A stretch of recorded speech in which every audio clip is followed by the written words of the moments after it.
Bismillahirrahmanirrahim. Assalamualaikum warahmatullahi wabarakatuh. Saya Abdul Aziz, kelas 7A, Pendidikan Guru Sekolah Dasar PGSD Universitas Hamzanwadi.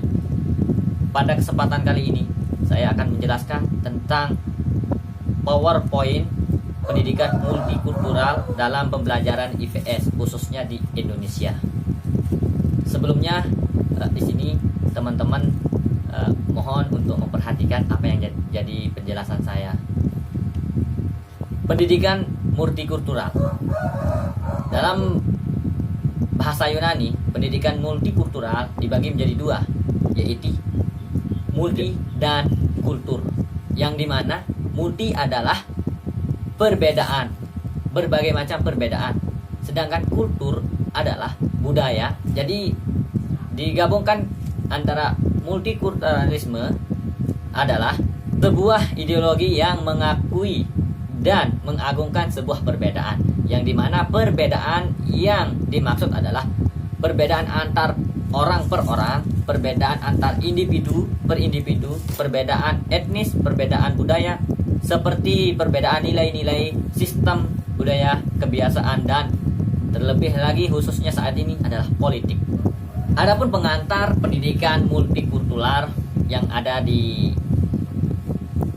buku yang saya dapatkan, yang pertama, globalisasi. Yang dimana globalisasi ini adalah implikasi logis dari kemajuan ipteks. Tentunya teman-teman tahu apa itu ipteks. Ipteks yakni adalah ilmu pengetahuan dan teknologi. Jadi multikultural itu mengglobalisasi, sehingga dia mengikuti perkembangan zaman. Yang kedua, keanekaragaman, yang dimana ada 5 keanekaragaman yang sudah saya temukan di sini. Yang pertama, perbedaan budaya. Yang kedua, perbedaan suku. Yang ketiga, perbedaan agama. Yang keempat, perbedaan etnis. Yang kelima, perbedaan bahasa. Yang dimana semua ini kalau kita lihat pada contoh yang realnya adalah Indonesia. Namun dari setiap perbedaan itu maka disusunlah satu tempat untuk menyatukannya, yakni Bhinneka Tunggal Ika, berbeda-beda namun satu jua. Pendidikan multikultural itu sangat penting untuk diajarkan bagi anak-anak penerus bangsa. Yang ketiga, negara multikultural. Negara mengakui adanya perbedaan dalam masyarakat sehingga tidak ada konflik yang muncul karena perbedaan tersebut. Jadi contohnya seperti misalnya suku Sasak dengan suku Sumbawa. Jadi karena di Indonesia merupakan negara yang multikultur, jadi di sini sehingga masyarakat tidak ada menjalin konflik karena adanya sepemahaman terhadap hal-hal tersebut. Dan yang terakhir, pendidikan di sekolah. Nah, sudah saya jelaskan tadi, pendidikan multikultural selalu sampai diadakan di sekolah. Untuk apa? Untuk upaya menyadarkan diri individu supaya saling menghargai dan menghormati dari setiap perbedaan. Untuk selanjutnya, adapun konsep yang diadakan oleh pendidikan multikultural, yang dimana merupakan gejala baru di dalam pergaulan umat manusia yang mendambakan bersamaan hak, termasuk hak untuk mendapatkan pendidikan, khususnya di Indonesia. Jadi di Indonesia diadakan wajib belajar 12 tahun dari SD sampai SMA, wajib belajar.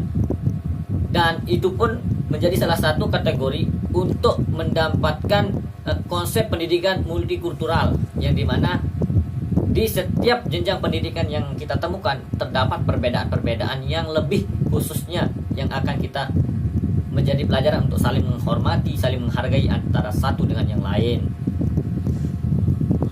Pengembangan model pendidikan multikultural, yakni ada 4 macam. Yang pertama, pengajar, kelompok siswa yang memiliki budaya yang lain, istilahnya kultur difference, yaitu budaya yang kultur difference. Nah, karena saya kurang bisa bahasa Inggris, jadinya ya seperti inilah penjelasan saya. Meskipun nilai bahasa Inggris saya A, tapi vokal saya itu kurang bagus. Tapi di sini saya menjelaskan dengan apa adanya. Inilah saya. Dan yang kedua, hubungan manusia, human relation, yaitu membantu siswa dalam melakukan percampuran atau pengelompokan. Jadi di sekolah itu tujuannya adalah untuk menyatukan atau mengelompokkan setiap individu-individu yang ada, khususnya masyarakat yang ada di Indonesia, yang dimana disatukan dalam satuan pendidikan, yaitu pendidikan sekolah dasar, sekolah menengah, sehingga sekolah atas. Di sana mereka dikelompokkan sehingga bisa saling menghargai satu sama yang lain. Dan yang keempat, single group studies, yaitu program yang mengajarkan hal-hal yang memajukan pluralisme, tetapi tidak menanamkan adanya stratifikasi sosial dalam masyarakat. Artinya tidak memilah dirinya di dalam masyarakat. Di sana mereka tetap saling menjadi satu kesatuan. Yang terakhir, yang menyediakan kurikulum dan materi pembelajaran. Jadi di sini di tingkat sekolah itu sudah disediakan kurikulum untuk pendidikan multikultural, sehingga anak-anak penerus bisa menjalankan sesuai dengan apa yang dipelajari. Adapun pengembangan model, yaitu sudah saya jelaskan tadi. Ada di sini pendidikan multikultural secara umumnya bertujuan untuk mewujudkan visi kebangsaan di depan serta etika berbangsa, seperti itu. Jadi tujuannya sudah sangat jelas, yaitu supaya, karena kita tahu negara Indonesia itu berbagai suku, berbagai ras, sehingga pendidikan multikultural itu adalah suatu hal yang penting untuk diajarkan di sekolah, di satuan pendidikan. Konsep pendidikan multikultural dari Banks tahun 1995 menawarkan 3 model pendidikan multikultural yang layak dikembangkan.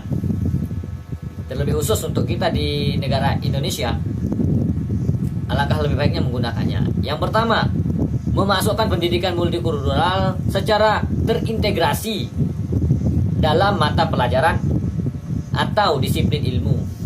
Jadi dia lebih tersusun sehingga bisa diajarkan pada anak-anak penerus bangsa. Yang kedua, mengembangkan atau mengadakan satu bidang kajian atau mata pelajaran khusus tentang multikultural dalam kurikulum nasional. Yang ketiga, menjadikan pendidikan multikultural sebagai paradigma dalam pengembangan kurikulum nasional, sehingga apa yang menjadi tujuan negara Indonesia atau secara nasionalnya itu bisa terrealisasikan dengan baik. Dari beberapa sumber juga, menurut filsafat atau ilmuwan, di sini ada Raharjo 2009, ada beberapa tujuan dari multikultur. Yang pertama, meningkatkan konsep dan pemahaman diri. Yang kedua, meningkatkan sensitivitas terhadap orang lain dan masyarakat bangsa lainnya. Yang ketiga, meningkatkan keberterimaan dan pemahaman terhadap keberagaman suatu etnis, suatu bangsa. Yang keempat, meningkatkan kemampuan mengambil keputusan berdasarkan analisis dan sintesis terhadap persoalan yang timbul dari pluralitas masyarakat atau perbedaan di masyarakat di sekitar. Adapun pendidikan multikulturalis dalam konteks instruksional, yang pertama, moralizing. Yang kedua, noticing trials the errors and laissez prayer. Yang ketiga, flux clarification, thank you. Dan terakhir, the last, conflict resolution, yang dimana memiliki penjelasan. Namun di sini ada hal yang perlu dipahami, nanti kita akan bahas secara mendalam dan teman-teman bisa searching apa yang saya bahasakan tadi, karena menggunakan bahasa Indonesia jadi bahasa Inggris, jadi ya mungkin salah penyebutan, mohon maaf. Dan di sini fokus pendidikan multikultural menurut James 2021 yaitu pembentukan karakter multikulturalisme Southridge Daily Activities, yaitu dimana intinya adalah saling menghargai satu sama lain. Terakhir, pendidikan multikultural dalam PKN dan IPS. Pembelajaran PKN akan dapat membangun sumber daya manusia seperti kita, SDM-nya, Indonesia yang tangguh dan berkualitas, serta memiliki wawasan dan keterampilan hidup bernegara sesuai dengan cita-cita negara. Dalam pembelajaran di IPS merupakan dari Hasan 2005, pada masyarakat yang pembelajaran di IPS siswa dibekali seperangkat kemampuan, pengetahuan, sikap, nilai, dan keterampilan sosial untuk hidup bermasyarakat, sehingga di dalam masyarakat bisa bermanfaat. Yang ketiga, adapun pencapaian kondisi real yang dilihat oleh beberapa temuan para peneliti yang saya jelaskan di sini. Teman-teman bisa melihatnya dari hasil data riset dari temuan-temuan para ahli. Teman-teman bisa melihat. Nah, jadi itulah tingkat pencapaian pendidikan multikultural yang ada di Indonesia maupun di luar negeri, karena di sini kita menggunakan 3 fokus yang sudah saya jelaskan tadi. Dan yang terakhir, terima kasih. Jadi kesimpulannya di sini adalah pendidikan multikulturalisme adalah pendidikan yang dimana kita diajarkan untuk menghargai perbedaan-perbedaan yang ada di sekitar kita, yang ada di negara kita maupun di berbagai bangsa. Sekian, kurang dan lebihnya mohon dimaafkan. Cuma ingin mengatakan bahwa saya Abdul Aziz undur diri. Sekian penjelasan yang saya berikan. Kalau ada salah mohon dimaafkan. Kalau ada saran tolong dikasih saran. Terima kasih. Assalamualaikum warahmatullahi wabarakatuh.